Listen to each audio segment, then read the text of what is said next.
If everybody could please take their seats, we're going to call the meeting to order. Good afternoon. Welcome to the Transportation Committee meeting of Wednesday, January 2nd, 2020. If people could please quiet their voices, take any discussions outside. Thank you. I'm Councilman Vaughn, I'm the chair, joined by my colleague Paul Koretz, and we are going to jump right into it. Mr. Koretz, I was going to recommend we take items 2 through 8 on consent. Yes, speakers cards. And, okay, and continue item number 10. That's the checker cab. That is fine. Okay. Before we do that, however, we have some people who have filled out multiple public comment cards. So I will give them the opportunity to speak. Ms. Ramirez and Mr. Previn.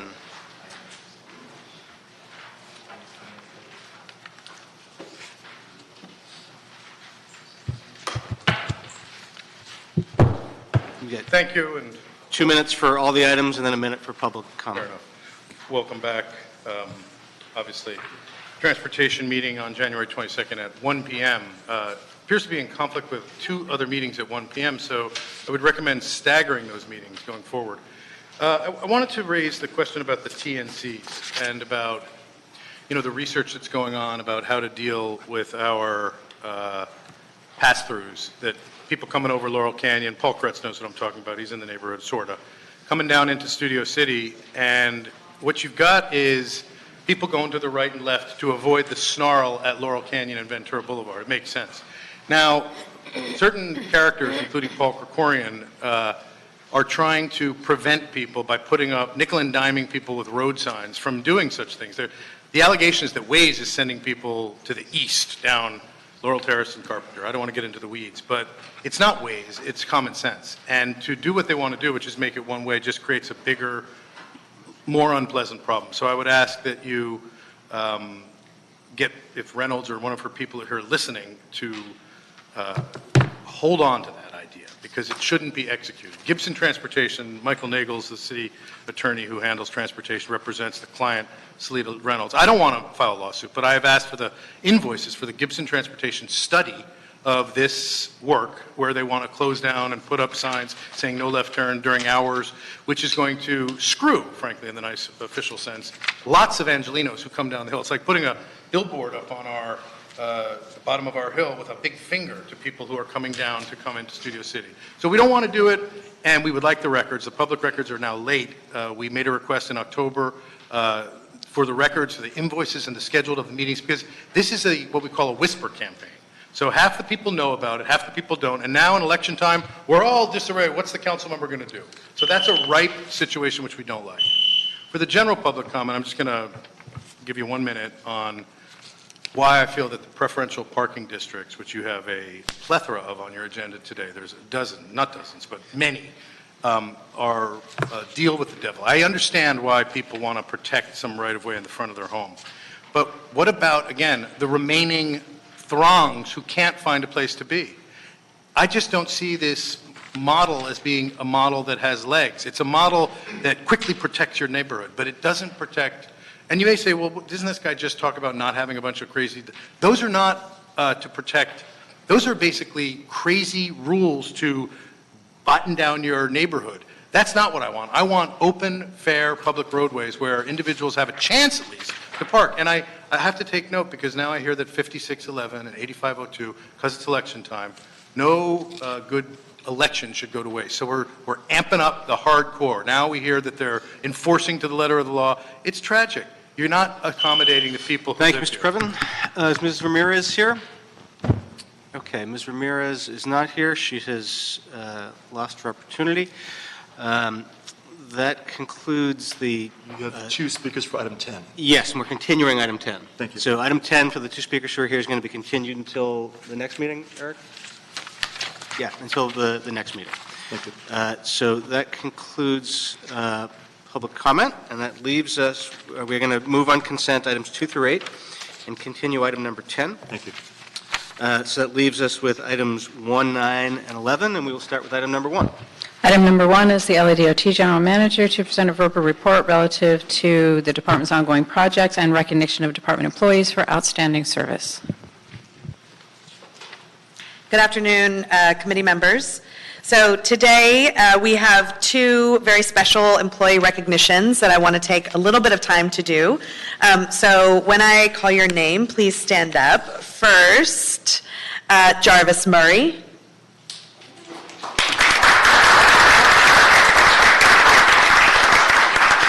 Jarvis is tasked with consumer protection, public safety, service quality policies, and regulations related to for-hire transportation modes, including taxis, non-emergency medical transportation, and shuttle services within the LA area. Jarvis represents the very best of LADOT. He combines an incredible work ethic and a deep understanding of the industry with a passion to lift up the people affected by his decisions. He has become a go-to industry expert regarding for-hire research from academic circles and other government agencies. The International Association of Transportation Regulators selected LADOT's Jarvis Murray for International Regulator of the Year. I think it's really important that Jarvis is lifted up as global, recognizing his dedication to excellence and exemplary public service in for-hire ground transportation regulation and government administration. He always has an eye towards the future in a time of immense challenge and industry disruption. We are very proud to have Jarvis Murray leading LADOT's for-hire transportation initiatives. And I just have to say, I worked with Jarvis at the SFMTA, and we, through a very long campaign, were able to recruit him and have him down here. He is always level-headed, completely calm, could host a late-night radio show in his spare time, and keeps us all calm, cool, and collected even when things get very hectic and stakes get really high. So we look forward to Jarvis's continued contributions, and we're so lucky to have him at LADOT and happy he's here. Thank you, Jarvis.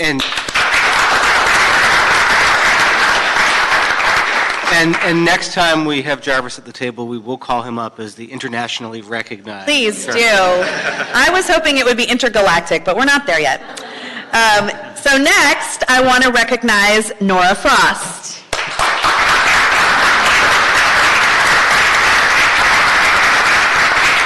In her 2 years with the department, Nora quickly became an integral piece of LADOT's fabric. Nora serves as a public relations specialist within our external affairs division, and she embodies her duties. Nora is being recognized for her outstanding hard work and for the special warmth and energy she's brought to our department. With a very small team, Nora's accomplishments are impressive, efficiently providing information to media representatives and constituents, supporting the creation of LADOT annual reports, and creating the department's first social media strategy. You can often find Nora charming reporters over the phone, relentlessly hunting down information, and helping to meet the needs of our constituents. Even in the most urgent situations, Nora finds a way to smile and stay calm. Nora's secret power is her dry and disarming wit. When you hear an eruption of laughter on the east side of the 10th floor, Nora is usually in the center of it. Nora's hard work and exceptional contributions to our department have been vital to help maintain our department's high level of customer service and transparency, and will be missed. Thankfully, Nora isn't going far, and we congratulate her on the new appointment as the Public Information Director for the Department of City Planning. And I just want to say just a quick personal story about Nora. Nora, actually, and Diamond, who's taking pictures, and I were in a car together heading back from an event, and we witnessed an assault occurring on the side of the road. And without missing a beat, Nora said, "We're pulling over, we're calling the cops, we're going to do the right thing." And I've been really, really proud of her as a person and as a colleague. Her optimism is truly relentless, and I know she will spread joy wherever she goes in the city, and the city of LA is very lucky to have her. Thank you, Nora. Oh.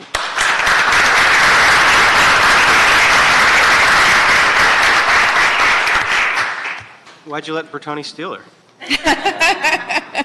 You know, they always come back, council member. Cool. Anything else? No, that's it. Any questions for the general manager? All right. Thank you very much. Congratulations, Nora. Congratulations to the internationally recognized Jarvis. All right. That will bring us to item number 9. Item number 9 is a Koretz-Weezer motion instructing the Planning Department with the assistance of the City Attorney and in consultation with Council District 5 to prepare an ordinance to create an exemption to the West Los Angeles Transportation impact assessment fee for all residential land uses proposed in any land use entitlement application that was filed and deemed complete prior to the effective date. Okay. For those paying attention who aren't familiar, the West LA TIMP is a traffic impact assessment fee on developments in portions of CD11 and CD5, and was recently updated after a very long and exhaustive process. And this is a motion from Mr. Koretz, so if you want to explain it, and then I have some questions for staff on it. Sure. There's a project in my district which my staff believes is the best remaining location for very substantial density, and which I and my constituents are usually accused of not happening, but this is our best opportunity, we believe, and the developers believe they would be under the old TIMP formula because they were in process before the new one was implemented, but the new fees could kill the project. They definitely weren't anticipated. So we found an example of a way to vest them under the old formula, and so we'd like to ask for a report back on how else we might be able to mitigate traffic issues with direct engineering solutions relating to the project, rather than just paying several millions into an unrelated fund. And so if we can get that report back, that would move forward what we need, at least in our district. That's in lieu of or in addition to? In lieu of. In lieu of. In lieu of the new fee. No, okay, but in addition to the recommendation to exempt them from the fee? Yes. Okay, all right. That's where I have some, I need to figure out how. But yes, in lieu of and in addition. Yes. In addition to. So is there anybody from planning staff here? I've got some questions on it. Hello, how are you?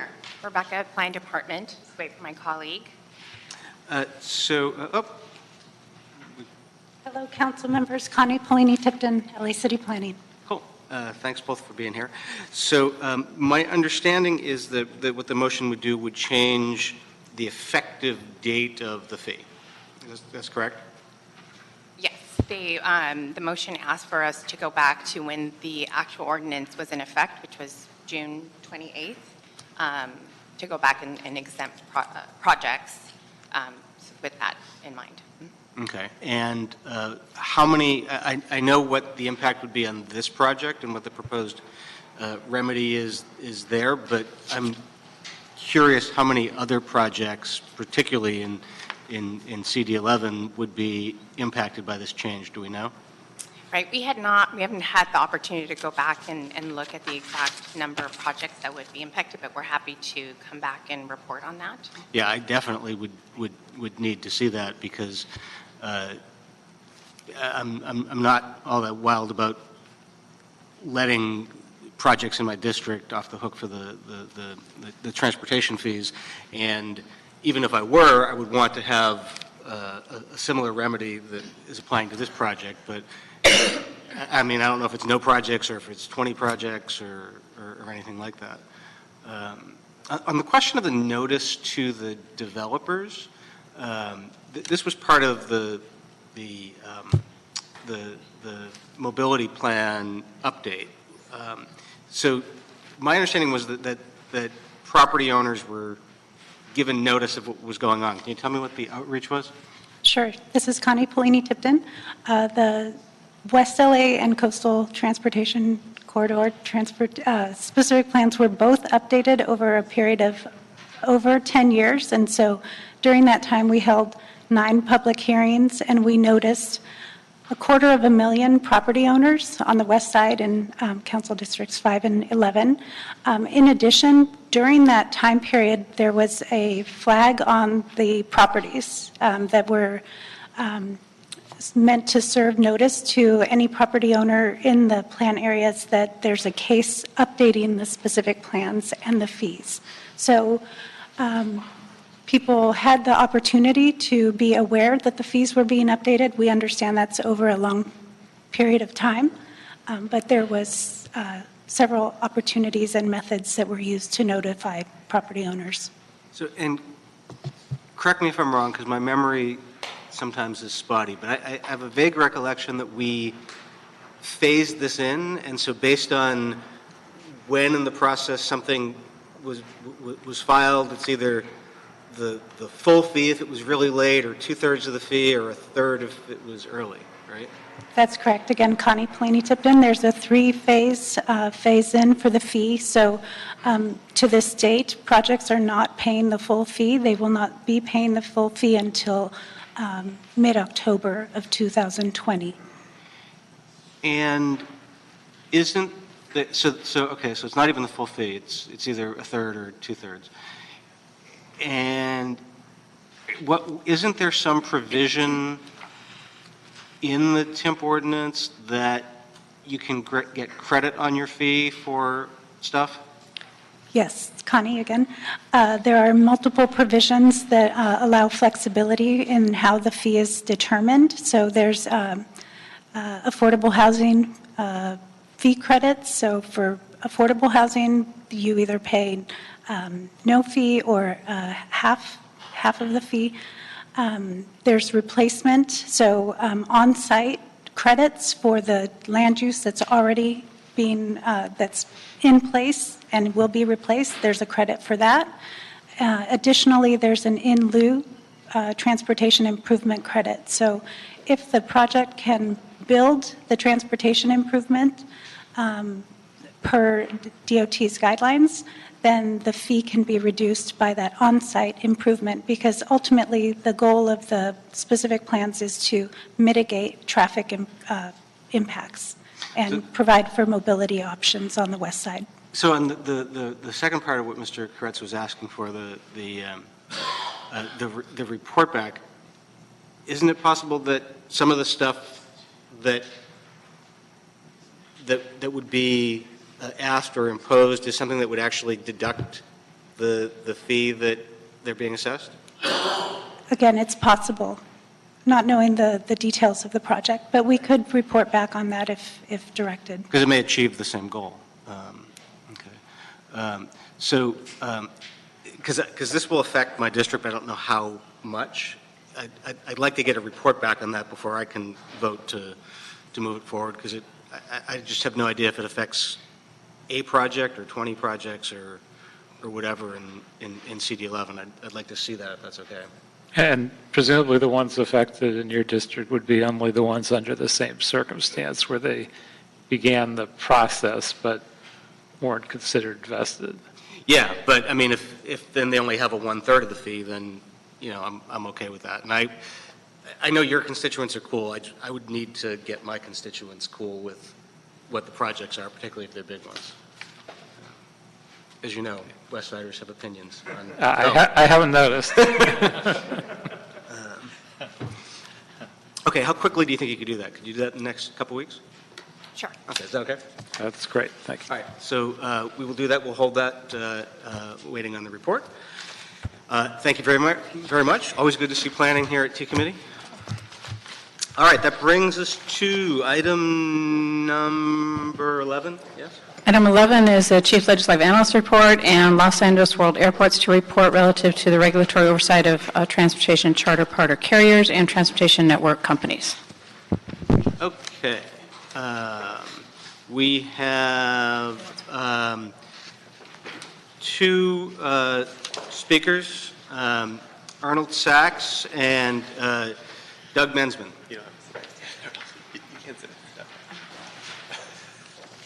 I don't see Mr. Sachs. Yes, I do. Sachs, you have 60 seconds. We did public comment on all the other items. Yeah, I'm sure you did. Thank you. LA World Airports, LA LAWA, the proprietary department that you have no control over. Transportation network companies, what exactly are transportation network companies? Is that Lyft and Uber? Are they still collecting, the administrative service is still collecting the $2, or is it more, $3 per vehicle that leaves the airport from the taxis and the transportation network companies? You know, administrative services is a private company. You have no oversight over them, but they're collecting $3 a car. How can you do that? How can you charge $3 a car to allow a private company to operate on, city-owned property?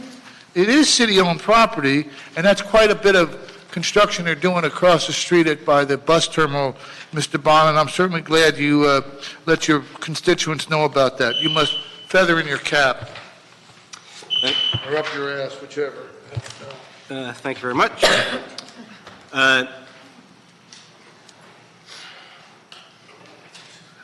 Anything to add to that? Say again? Anything to add to A that? few just minor asterisks I'll put at the end. Appreciate the time, Mr. Chair, and Mr. Councilman Perez.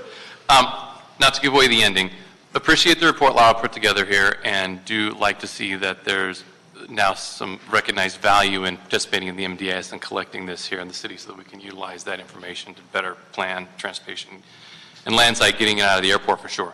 The issue with the last page, surprise, surprise.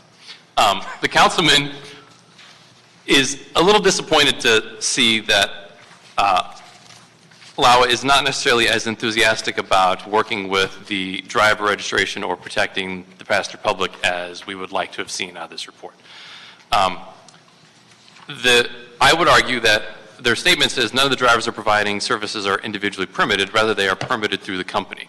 As we've seen, the TNCs consider these drivers 1099s, which means they each are themselves an individual company. All the more reason for them to register as part of this program. We've seen that Uber now is getting even more creative in trying to get around AB5 by allowing the 3 markets in California to do their own driver sort of price bidding to get around what Uber states in an effort to make them look even more, quote, independent than they are now.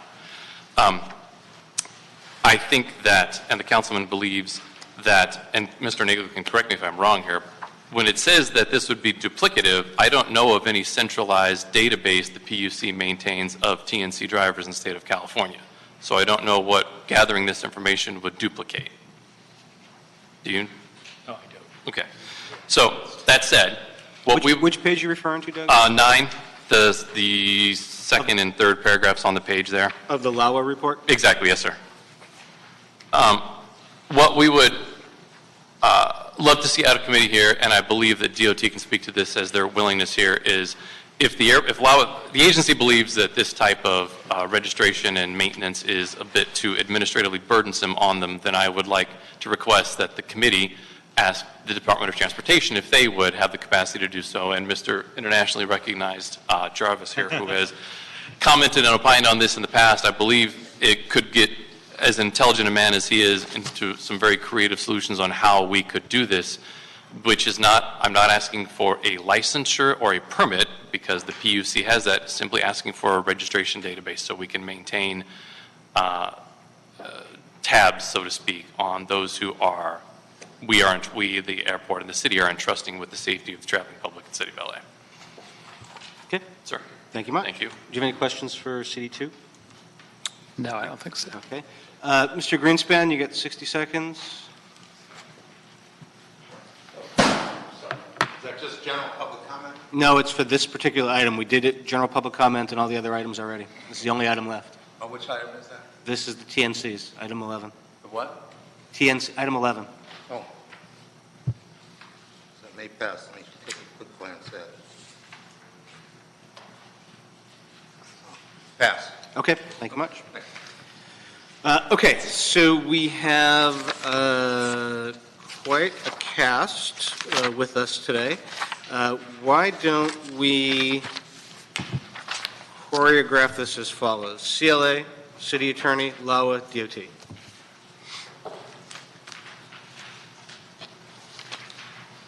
I don't think I've ever seen you at this table. It's been a while, thank you. Thank you, Mr. Chair, members of the committee. This report is in response to a direction given to the CLA to report with options for sponsoring state legislation to improve regulatory oversight of TNCs. The committee also requested a report from the city attorney with the legal analysis of the options. The report provides information on the growth of TNCs and the impacts on the urban landscape, as well as various state and local regulatory frameworks across the nation. The bottom line that we found in consultation with the city attorney and others is that local regulation of TNCs is currently limited to business registration, airport permit requirements, and parking. The report also summarizes the November 2019 action by the council to replace the existing taxicab franchise system with a streamlined permitting system, and we've had discussions with DOT and seems that this framework could easily be scalable to include TNC regulation, which would integrate the two similar transit services and also provide more robust oversight and consistent and focused law enforcement. I can let DOT respond to that as well. Our report concludes that the TNC provides a popular service and are often a substitute for taxis, and in fact are often the same vehicles working for different companies at different times of the day. So per the council instruction, we identified 7 options in the committee report that you may want to consider for future legislation. Now, since the release of this report, our office also released a report on DOT's legislative proposal that specifically includes a proposal to support and or sponsor legislation that it would explicitly allow for the pilot of local regulations of TNCs. That's our option number 4 that's identified in there. So with that, I would be happy to answer any questions or turn it over to City Attorney and DOT. Okay, why don't we do City Attorney, then LAWA and DOT, and then we'll do questions. The City Attorney's Office reviewed the CLA report, and we concur with our analysis of the legal things that we can do, and the recommendations are proper. Okay. All right. Michelle, welcome. Thank you. Good afternoon. Thank you, Chairman Bond, and thank you, Councilmember Koretz, for the opportunity to be here today. Michelle Schwartz on behalf of LAWA. We submitted a report last week that goes through the history of the operation of TNCs at LAX. We have 3 TNCs that have been operating under non-exclusive license agreements for the past 4 years. The first of those non-exclusive license agreements expires this summer, and so this is a very apt time for us to be having this conversation as we are looking towards renegotiation of those NELAs, which will be informed by the past 4 years of operations and particularly what we have observed over the past 3 months since we implemented the LA exit solution. The 2 items we are asked to report on had to do with both data and the background checks and permitting. On the data side, we have learned, over the past 4 years and especially the past 3 months, that we need more detailed data and that we need it in real time. We need to know where the trips that are coming to LAX have originated, and we need to know where the trips that originate at LAX are ending so that we can engage in better planning. We commend the LA Department of Transportation for their mobility data specification solution that they have adopted, and we thank them for their collaboration as we look towards how we may adopt something that is similar in the coming months. We also are very supportive of the recommendations by both LADOT and the Chief Legislative Analyst regarding having additional local control over TNCs, as well as additional opportunities for data sharing and collection. Regarding background checks and permitting, currently the TNC companies must rely on the regulations that are set by the CPUC and the driver permitting and background checks that are there. We do some spot checks to confirm that background checks and those permitting have been abided by and that all regulations are being abided by the TNC companies. We do not conduct permitting or background checks for individual operators for any of the modes that operate landside at LAX. So for us to do so would be a very large departure and would be very burdensome as well. And so we have concerns about doing that ourselves. Thank you again for the opportunity to appear before you today, and I'm happy to answer any questions at the appropriate time. Thank you. Lita? Great. So I'll just take a high level or share some high-level sort of lessons learned from a year of working with some of these same companies around data in their deployment of micromobility solutions. What we know from repeated experience of other cities across the U.S. and globally is that any time a private company self-reports their data, it likely has significant flaws in it. And whenever you go out and you take your own counts and compare them to the data you're getting from the companies themselves, there's huge discrepancies because there are real motivations and business reasons why some of those companies might not want to share the full spectrum of what's actually happening. Nowhere is that more true when there are financial implications for the number of trips, for example, that are being made, like there are for the number of trips that are being made at LAX. So one of the ways that we designed the mobility data specifications was, one of the things we had in mind was to make it very difficult to game it. To make it very hard for any sort of private company to manipulate that data before it leaves their system. In other words, it comes to us directly in real time as things happen. And that data security and sort of validation is one of the reasons why we can make decisions based on that data. We don't accept data from crowdsourced applications like Waze or from other sort of advocacy organizations when they go out and do counts. We have to validate and take those counts ourselves because we have to defend them, oftentimes in court. And we're making investments of public dollars sitting on top of them. And what we found with the mobility data specifications is that they've achieved that as one of our top line outcomes. We have a high level of confidence in the validity of the data that we're receiving. And so we think that it is, and one of the things I like to point out is there's nothing in those data specifications that says the word scooter. Those APIs could just as easily apply to TNC trips, to transit trips, to any kind of mode. And that's another reason we built them the way we built them. We wanted them to be future-proof and flexible so that we could apply them for different use cases across different needs that we have. I'll just take 1 minute to also point out that California Air Resources Board came out with a report I think late last week or early this week, noting that TNC trips emit about 300 grams of CO2 per passenger mile, which is about 50% more than you sort of driving yourself. And that's because about a third of the time those trips are zombie trips. There's no passenger in the car. So they actually create a higher level of emissions per passenger mile than normal trap cars. So even though they represent a small part of the fleet now, they are a harbinger of things to come, and there's real sort of policy reasons for us to get a better handle on the whether or not they might be keeping us from meeting our policy goals in other sectors. Okay, thank you. And thanks for the talk about data. I'm really glad to see the two agencies working together, learning from each other, and trying to find a mutual path forward. And I think it's pretty clear that DOT has been pretty visionary in their work on the importance of data. Is the coin of the realm in this thing is not the money involved, it's the data. And the lack of access to data cobbles all sorts of things that are really public policy objectives for this body, whether it's equity or environment or just sort of managing impacts on neighborhoods or a major transportation hub. So thanks for that. One of the questions, of course, is what we can do and what we can't do. And we talked a little bit about the PUC, and I want to go back to that because the PUC has most of the regulatory authority, and that's something that we need to change. The PKs on the council were right when they argued that we shouldn't have the PUC regulate it. You were right. I didn't think I'd hear that from you, but that's great. I don't say that all that often in this committee. Other committees, yes. And it's true, I believe, that, the PUC really doesn't regulate. They have the regulatory authority, but it's not like they've regulated anything.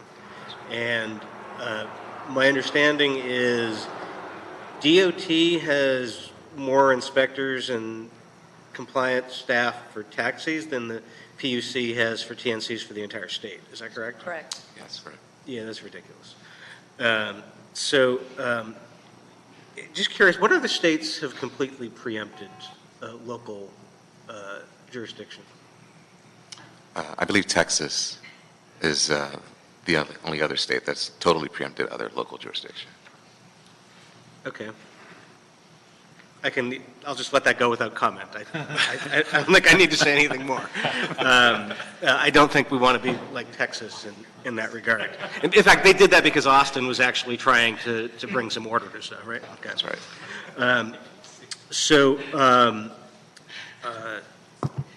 The various different options that the CLA outlined for what we can be seeking at the state level, DOT is sort of preferring the pilot approach. Why is that?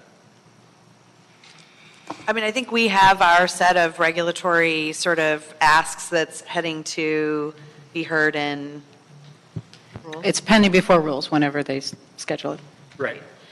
I think it's always good for us to crawl, walk, run. I think if somebody said to me, we don't like the pilot idea, we're just gonna hand over the regulatory authority, we would love that.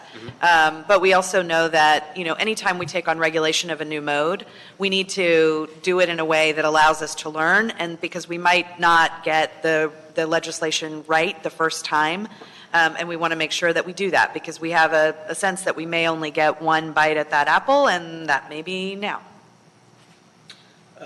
And question, because of the airport status as a proprietary department, if the city of Los Angeles or certain jurisdictions were granted more local authority, does that cover the airport, or does LAWA itself need to be granted more authority?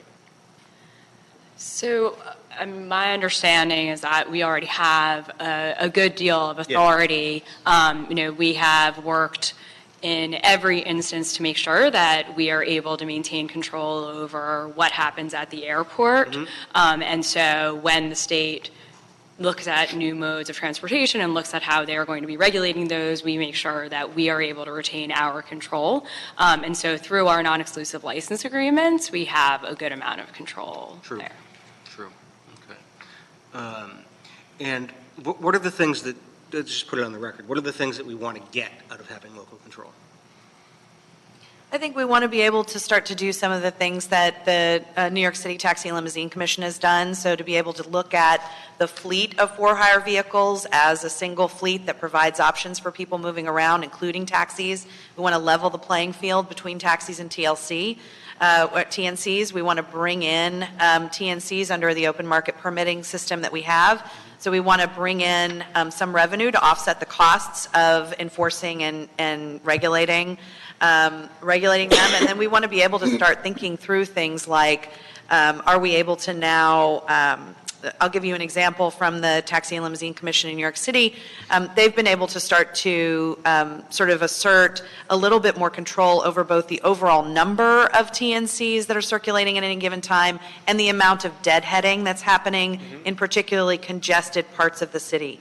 So when I hear things like, there's more people traveling by TNCs to and from the Seattle airport than there are on the Seattle Light Rail, I think to myself, we really ought to be able to say, if there is a high-capacity transit option in an area, that TNC use should be limited, because we want to prioritize the most efficient and greenest way of moving the largest number of people. So, for example, if we decide to designate, 7th Street in downtown or Broadway a transit-only corridor, then we want to be able to say that's for transit, and we need to be able to limit the other kinds of vehicles that are moving around that area, because it takes ridership off of transit, it increases emissions, and it potentially has a detrimental effect on safety. As vehicle miles traveled goes up, so do pedestrian crashes, bike fatalities, all of those other things. So I think we'd want to be thinking about the overall sort of VMT, where it's happening, and then we would want to have a conversation about pricing. So, the city ought to be able to say, if a trip is happening with a single passenger, then we want to be able to collect sort of a fee from that trip that maybe is higher than if it is a shared ride, to try and incentivize greater capacity use of each of the vehicles. So how can we tax the efficiency of each of those trips as a precursor to what will happen when we have fleets of autonomous connected vehicles and other kinds of fleet-based transportation in the city?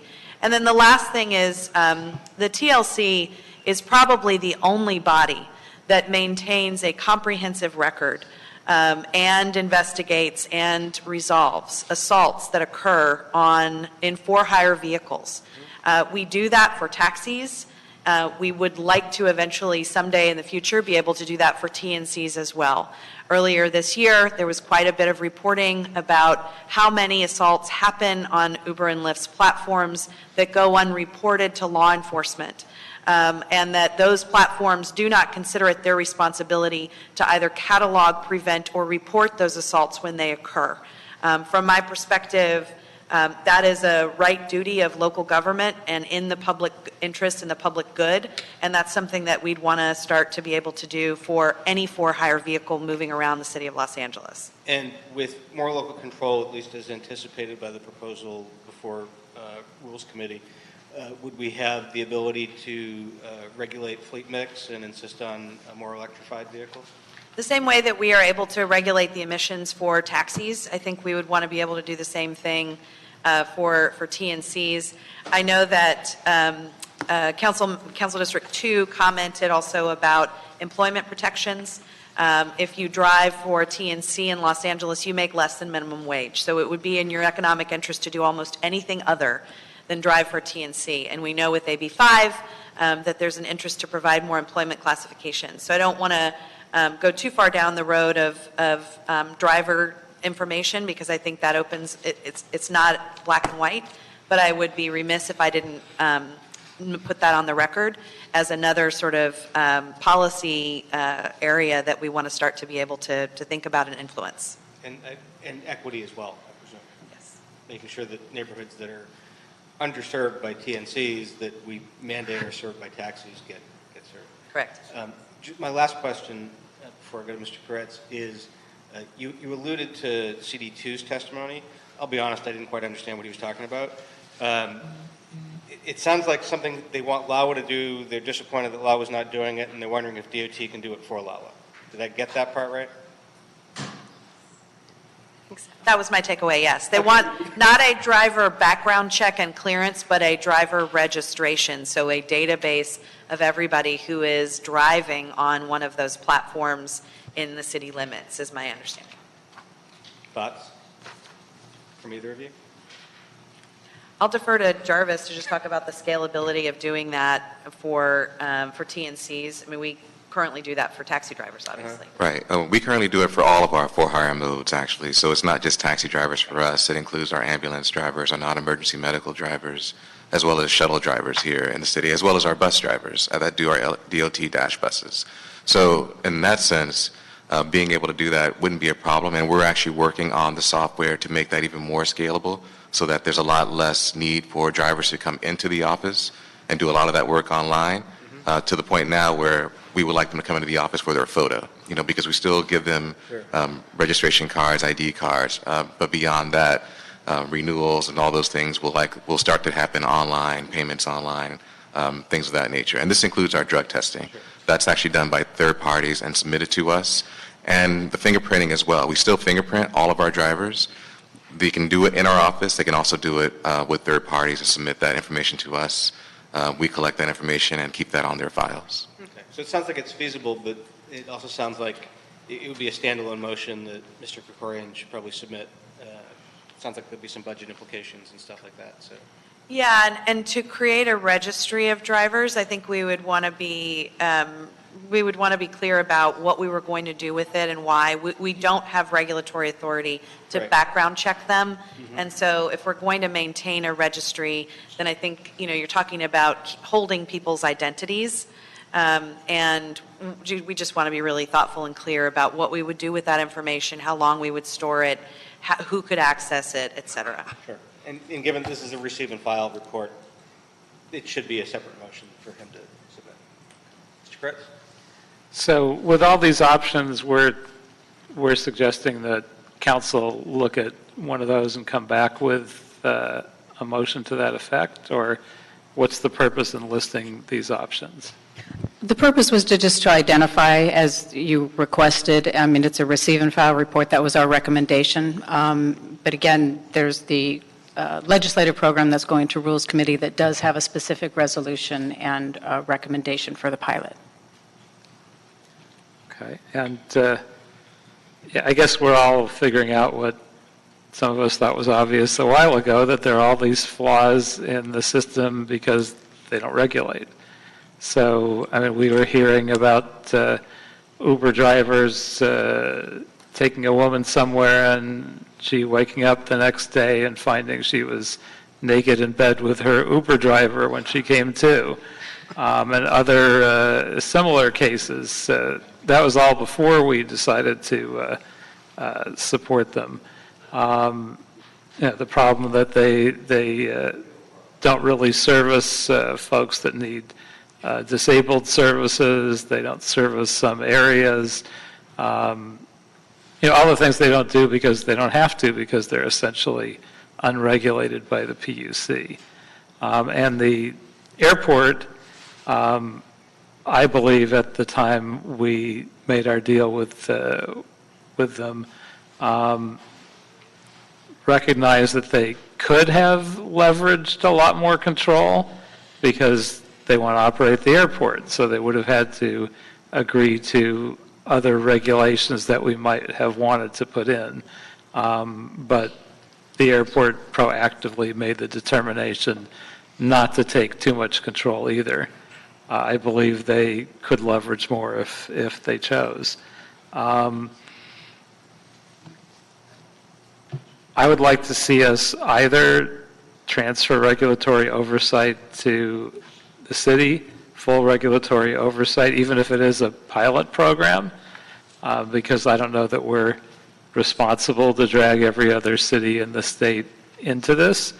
And we might be able to show, once we figured out the right way to do it, how the right way is to do it, and then let other cities adopt similar regulations.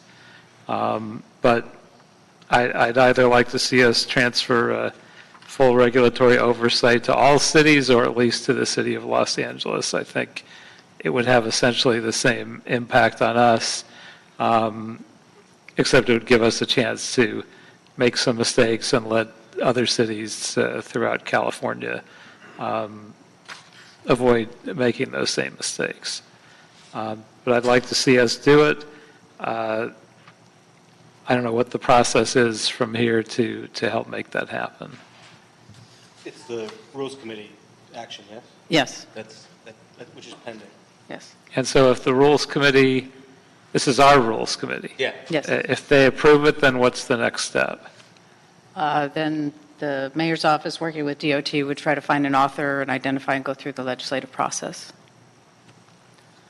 Okay, well, I think that's perfectly fine. I don't think having us do it as a pilot is any weaker than doing it statewide in terms of its impact on Los Angeles. Okay. And if anything, it allows us to provide leadership on how it should be done once we've figured that out by a little trial and error for ourselves. But the PUC enforcement is close to worthless. They don't have the resources, and I haven't seen any indication that they actually have a tremendous desire to enforce anything either. If anything, it seems like they grabbed it to help TNCs avoid enforcement and just to let them come as close to running wild as they could. So I think that would be great, and I will certainly very actively support that if we move forward with it. As will I. Okay, so no further questions. This is a receive and file item, so we will receive it and we will file it. And we've got a couple people have submitted cards after, but we took public comment on this item at the beginning, and we took general public comment at the beginning as well. So the desk is clear, and this meeting is adjourned. Thanks, everybody. See you, Michael.